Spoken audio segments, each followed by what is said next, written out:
তারপরে বলো তুমি কেমন লুক চাইছো তোমার বিয়েতে?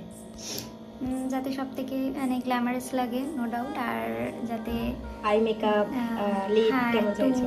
শ্যাডো টাইপের হোক, মানে ব্ল্যাকই থাকুক, যেমন একটা বাঙালি ব্রাইডালের, হ্যাঁ স্মোকি ব্যাপারটা, চোখ বাঙালি টানা টানা ব্রাইডালের নাকি? যেরকম হওয়া দরকার সেইভাবে। চোখটা কি টানা টানা হবে? হ্যাঁ টানা টানা হবে। আর লিপস্টা রেডের মধ্যে হবে না নিউডের মধ্যে হবে? একটু নিউড আর রেড মিশিয়ে, মানে আচ্ছা। মোটামুটি একটা যাতে ভাল লাগে, দুটোই থাকে আর কি। একদম হ্যাঁ হ্যাঁ হ্যাঁ। আচ্ছা চলো দেখা যাক। में मिलना अपना था जन्म पहले लिखा, हमारे मिलन को है तरसे जो नैना इन्हें आज ना रोक। বলো কেমন লাগলো তারপর পুরোটা? আমি প্রচন্ড স্যাটিসফ্যাকশন, আমার খুব পছন্দ হয়েছে সাজানোটা, গ্রেট ওয়ার্ক, ভালো লেগেছে আই মেকআপ সব কিছু? অসাধারণ অসাধারণ, এক কথায় লাজবাব, স্যাটিসফাইড আমি প্রচন্ড।